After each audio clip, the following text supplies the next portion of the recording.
मित्रों नमस्कार, मैं are Yadav Hindi Guru channel में आपका स्वागत करता हूं। मित्रों, वर्णमाला के क्रम में मैंने अभी इसके पहले 2 वीडियो दिया है।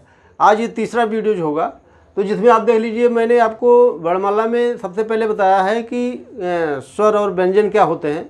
इसके बाद मैंने आपसे बताया है कि स्वरों की संख्या और व्यंजनों की संख्या बता दिया है, यानी कि जो मूल व्यंजन है उसको मैंने बता दिया है। अब आपको जानना है कि मूल व्यंजन के अलावा भी व्यंजन होते हैं जो हमें पढ़ना है। तो देख लीजिए कि कौन कौन से वो व्यंजन हैं जो मूल नहीं हैं लेकिन व्यंजन के अंतर्गत रखे जाते हैं। तो देखिए, इसके बाद में संयुक्त व्यंजन या संयुक्ताक्षर कहते हैं इनको। तो इसके 4 बाण होते हैं, ये बहुत इंपॉर्टेंट है और एसआई में इसके पहले एक क्वेश्चन आ भी चुका है। तो सबसे पहले इसको जान लीजिए क्या है ये। तो छा, त्रा, ज्ञा, स्रा आपसे डायरेक्ट भी प्रश्न कर सकता है कि मूल व्यंजन के अलावा जो संयुक्त व्यंजन है उनकी संख्या कितनी है। तो आप बता सकते हैं 4 होती है संख्या इनकी। और इसमें आपको ये समझना है कि जो छा है, चूँकि ये नाम से ही आप देख रहे होंगे कि संयुक्त व्यंजन का मतलब है ये 2 व्यंजनों के योग से बना है। ठीक, तो देख लीजिए जो का और सा के योग से ये बना हुआ है। तो आपसे प्रश्न में ऐसे भी कर सकता हो कि इसको ना लिखे और कह दे कि ये ऐसे लिखा जा सकता है। और जब आप यहाँ पर हलंत लगा देंगे तब आपको आ लिखना पड़ेगा। तो ये यानी कि ये कुल मिलाकर के एक स्वर और 2 व्यंजनों के योग से बना हुआ है। इसके बाद में त्रा जो है ता और रा के योग से बना है। इसके बाद ज्ञा जो है ये जा और इया के योग से बना है। स्रा जो है सा और रा के योग से बना है। तो जैसे आप लिखते हैं कमल, तो आपको मैं बता दूं कि जो स्वर होता है वो स्वतंत्र होता है, व्यंजन स्वतंत्र नहीं होता है। कि जैसे मैंने यहाँ पर लिखा है कमल, तो कमल देखिए का के साथ में आ लगा हुआ है। जब मैं वर्णमाला स्टार्ट किया था तो आपसे बताया था कि छोटा आ जो आप समझते हैं उसकी कोई मात्रा नहीं होती है। बड़ा, छोटी, बड़ी, छोटा ऊ, बड़ा ऊ, ये सब की मात्राएँ होती हैं, लेकिन जो छोटा आप पढ़ते हैं इसकी कोई मात्रा नहीं होती है। तो ये कमल अगर आप लिखना चाहेंगे सामान्य रूप से तो आपको ऐसे लिखना पड़ेगा, जो मैं यहाँ पर लिखा हूँ आप देख सकते हैं। इसके बाद में जब आपको इन वर्णों से कोई शब्द मिलेगा लिखने के लिए, तब इन वर्णों से बने शब्दों का यानी वर्णों का सहारा लेना पड़ेगा आपको। जैसे एक उदाहरण मैंने दिया है, यहाँ पर क्षत्रिय लिखना है। आपसे कह दिया जाए कि क्षत्रिय का वर्तनी विश्लेषण करिए या वर्ण विश्लेषण करिए, तब आपको छा किससे बना है वो लिखना पड़ेगा। इसके बाद में छा पर कोई मात्रा नहीं लगी है तो मैंने आ लगाया है। त्रा इसके बाद में है तो ता और रा के योग से बनता है। इसके बाद छोटी की मात्रा लगी है तो छोटी मैंने यहाँ लिख दिया। इसके बाद में या लिखा है तो या के बाद कोई मात्रा नहीं लगी तो इसलिए मैंने आ लिख दिया है। तो ऐसे अगर किसी शब्द को पूछा जाए आपसे कि वर्तनी विश्लेषण करिए, तब आपको ऐसे वर्तनी विश्लेषण करना होगा। ये बहुत इम्पॉर्टेंट टॉपिक होता है, क्योंकि आपको पता होगा कि अब यूपी बोर्ड के जो शब्द हैं वो हटा दिए जा रहे हैं। अब आपको एनसीईआरटी की जो बुक है सीबीएसई बोर्ड में जो चलती है उसमें जो शब्द दिए गए हैं उसे पढ़ना पड़ेगा और उसे जानकारी रखना पड़ेगा। जैसे ये शब्द लिखा गया है तो आप इसको ऐसे लिखेंगे, आपसे दूसरा भी कोई शब्द पूछ सकता है वो, तो आप ऐसे ही प्रैक्टिस कर लीजिए। जो शब्द इन वर्णों से बना हुआ है इसको इन्हीं वर्णों से लिखना होगा और बाकी मात्रा जहाँ लगी वहीं लगा देना होगा। तो आप समझ गए होंगे ये। तो ये इम्पॉर्टेंट इसलिए है कि यहाँ से प्रश्न किया गया था और फिर प्रश्न पूछा जा सकता है। और यहाँ से यूपी पीसीएस प्रीलिम्स में या एसआई में या वनडे एग्जाम, किसी भी एग्जाम में ये जहाँ पर वर्णमाला पूछेगा वहाँ पर पूछ सकता है आपसे। दूसरा देख लीजिए, अगला जो वर्ण है वो द्विगुण है। द्विगुण या उच्छिप्त व्यंजन भी इसको कहते हैं। तो आपसे कभी पूछा जा सकता है उच्छिप्त व्यंजन वर्णमाला में कितने हैं, तो आप बताएंगे 2 हैं। कौन कौन है? ढा और ड़ा है। ये 2 गुण हैं, इसीलिए इसको द्विगुण बोलते हैं। 2 गुण कौन कौन हैं? जब मैं आपको बताया था मूर्धा वर्ग, तो मूर्धा वर्ग में बताया था टा ठा ढड़ा, तो उसी में से 2 वर्ण जो ढा और ड़ा है ये मैंने यहाँ पर लिखा है। तो ये गुण इसका ये था और एक गुण ये था। एक गुण ये हो गया और एक गुण ये हो गया, इसीलिए इसको 2 गुण द्विगुण बोल दिया गया। ठीक, अब देखिए इसकी महत्ता क्या है। इसकी महत्ता के बारे में हम बता रहे थे आपसे कि जैसे लिखने का तरीका क्या होगा इसका। जैसे मेढक लिखना है आपको, तो मेढक लिखने के लिए जैसे ये जो ढा मैंने लिखा है, ये बीच में पॉइंट कब आएगा, जब या तो वो वर्ण बीच में आए या बाद में आए, पहले नहीं आ सकता है। पहले आएगा तो वो इस रूप में लिखा जाएगा, इस रूप में।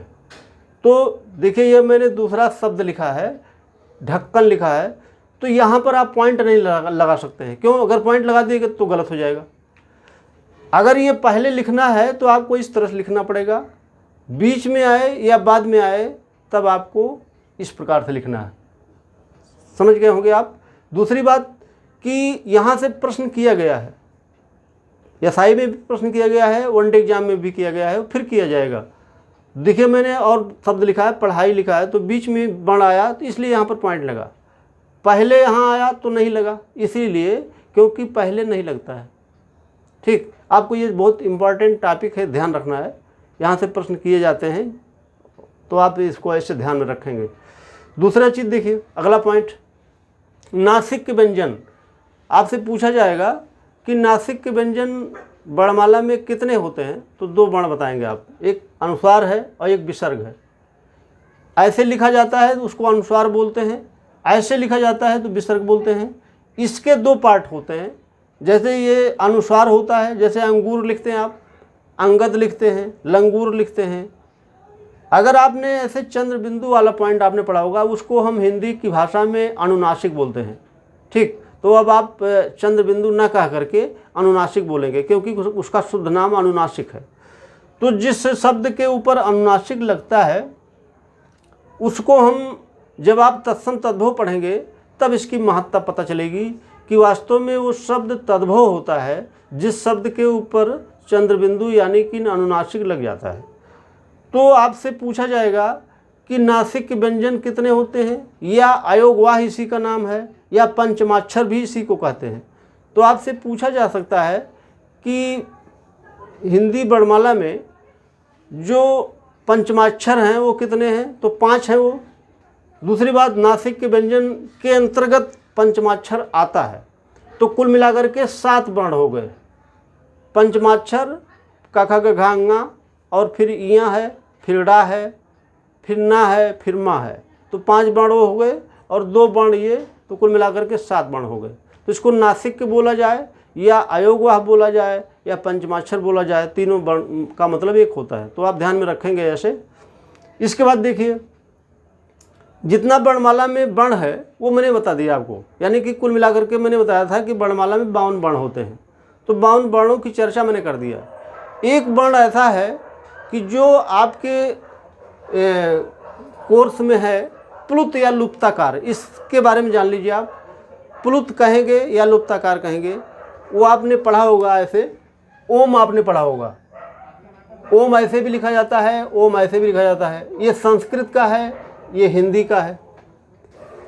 राम आपने कहीं ऐसे पढ़ा होगा, तो जैसे आप बोलते हैं अरे राम, तो इसका मतलब हो गया कि बीच में आपने गैप रखा। तो गैप रखा तो इसका मतलब है, पूछेगा सवाल किस वर्ण को बोलने में सबसे अधिक समय लगता है, तो आप बताएंगे ओम, या ऐसे लिखा रहेगा राम। ठीक, तो आप समझ जाएंगे कि ये सवाल पूछा भी गया है कि किस वर्ण को बोलने में 3 गुना समय लगता है। यानी कि अगर आप इस वर्ण को बोल रहे हैं 1 सेकंड में, तो इस वर्ण को बोलेंगे 3 सेकंड में।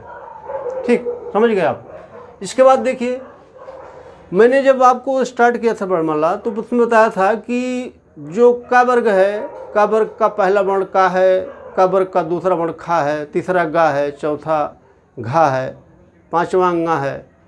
तो मैंने ये बताया था कि इसको कंठ वर्ग के अंतर्गत रखा गया है। लेकिन अब आप वर्णमाला को फाइनल रूप से जान लीजिए कि कंठ वर्ग के अंतर्गत कौन वर्ण आते हैं, क्योंकि आपसे जब सवाल पूछा जाएगा तो पूछेगा निम्नलिखित वर्णों में कौन वर्ण कंठ वर्ग के अंतर्गत नहीं आता है। तो इसमें का वर्ग मैंने लिखा है। का वर्ग का मतलब है का ख ग घ ङ। दूसरा है आ छोटा बड़ा, हा है और विसर्ग है। यानी कि आपसे पूछा भी जा सकता है कि कंठ वर्ग में कितने वर्ण आते हैं, तो आप बताएंगे 9 वर्ण आते हैं। जोड़ लीजिए आप, 5 वर्ण ये हो गए, 4 वर्ण ये हो गए, तो कुल मिलाकर के 9 वर्ण होते हैं कंठ वर्ग में। तालव्य वर्ग में देखिए जैसे चा वर्ग लिखा है तो चा वर्ग मतलब चाचा जजाइयाँ, छोटी बड़ी या और बड़ा सा। बड़ा सा बोले तो तालव्य सा बोलते हैं, उसको आपको मैंने बता दिया है। इसके बाद देख लीजिए मूर्धा वर्ग। मूर्धा वर्ग में टा वर्ग टाठा ढड़ा री रा और मूर्धा सा बोलते हैं इसको। इसीलिए मूर्धा सा बोलते हैं क्योंकि मूर्धा वर्ग में रखा गया है। तो आपसे पूछेगा सवाल कौन मूर्धा वर्ग में नहीं आता है, तो आपको ध्यान रखना है कि ये वर्ण हैं जो आते हैं, इसके अलावा कोई वर्ण नहीं आता है। इसके बाद दंत वर्ग देखिए तो ता वर्ग में तथा दधना और ला और सा आते हैं। इसके बाद ओष्ठ वर्ग में पा वर्ग, छोटा ऊ और बड़ा ऊ। ये आपको याद रखना है, ध्यान में रखेंगे, 2 बार 3 बार पढ़ेंगे तो याद हो जाएगा। और इसकी ज़रूरत आपको हमेशा पड़ेगी। जब भी वर्णमाला आप पढ़ेंगे तो यहाँ से बराबर क्वेश्चन भी किया गया है। किसी भी एग्जाम में अगर प्रश्न किया जाता है तो सबसे ज़्यादा प्रश्न यहीं से किया जाता है। इसके बाद में मैंने ये सिंगल वर्ण थे तो मैंने बता दिया आपको, अकेले वर्ण यानी कंठ वर्ग हो गया, दंत वर्ग हो गया, ओष्ठ वर्ग हो गया, तालव्य वर्ग हो गया, ये अकेले वर्ग हैं। लेकिन वर्णमाला में 2 वर्गों को मिला करके एक वर्ग बनाया गया है। तो ऐसा नहीं कि दोनों में से आप 2 वर्ग मिला दिए तो ये जितने वर्ण हैं वो सब आएंगे, ऐसा नहीं है। उसके लिए एक स्पेशल वर्ण रखे गए हैं। जिससे कंठ वर्ग और तालव्य वर्ग को मिलाया गया है तो इसको बोलते हैं कंठ तालव्य। तो आपसे सवाल पूछेगा कि कौन कंठ तालव्य वर्ग में रखा गया है, तो उसमें 2 वर्ण हैं, ए और ऐ। ठीक, इसके बाद फिर पूछेगा कि कंठोष्ठ, कंठ वर्ग और ओष्ठ वर्ग को मिलाया गया तो ये कंठोष्ठ हो गया और इसके 2 वर्ण हैं, ओ और औ। इसके बाद में दंत वर्ग और ओष्ठ वर्ग को मिलाया गया तो ये बोले गए दंतोष्ठ। दंतोष्ठ का मतलब होता है कि एक वर्ण मात्र है, वह है। ये यूपी पीसीएस प्रीलिम्स में भी पूछा गया है और भी एग्जाम में पूछा गया है। तो ये बेहद इम्पॉर्टेंट है। और मैंने आपको बताया भी था कि वर्णमाला अगर आपको समझ में आ जाए तो आपकी आधी हिंदी समाप्त हो जाएगी, क्योंकि वर्णमाला एक बहुत बेसिक पॉइंट होता है जिसको बिना समझे बिना पढ़े आप आगे नहीं बढ़ सकते हैं। जैसे आप संधि पढ़ेंगे तो फंस जाएंगे, समास पढ़ेंगे तो फंस जाएंगे, लेकिन आपको इसे बहुत विधिवत तरीके से पढ़ लेना है। और जितना मैं आपको वर्णमाला बता दे रहा हूँ, इसके अलावा कोई प्रश्न पूछा भी नहीं जाएगा। अभी वर्णमाला समाप्त नहीं हुआ है, अभी वर्णमाला में अभी एक वीडियो और जाएगा, तब हो सकता है समाप्त हो जाए। तो आपको करना क्या है कि वीडियो को देख लेना है, और जब मैं बता दूं उसके बाद में आप उत्तर प्रदेश वनडे का हो या पीसीएस प्रीलिम्स का हो या यूपी SSC कोई एग्जाम हो जहां पर वर्णमाला पूछा जाता हो, आप सॉल्व करिएगा। अगर किसी प्रकार कोई गलती मिलती है या आपके क्वेश्चन सॉल्व नहीं हो पा रहे हैं तो आप कमेंट करके हमको बता सकते हैं। और अभी इसके बाद में आपने पढ़ा होगा अल्प प्राण क्या होता है, महाप्राण क्या होता है, आघोष क्या होता है, साघोष क्या होता है। फिर आप सुने होंगे नाम पार्श्विक व्यंजन क्या होता है, लुंठित व्यंजन क्या होता है, ठीक, संवृत्त वर्ण क्या है, विवृत वर्ण क्या है। इन सब के बारे में मैं अगले वीडियो में बताऊंगा। और अगर आपको हमारा वीडियो थोड़ा बहुत फ़ायदेमंद लगता हो तो सब्सक्राइब जरूर कर दिया करें मित्रों। बहुत बहुत धन्यवाद, फिर मिलते हैं, नमस्कार।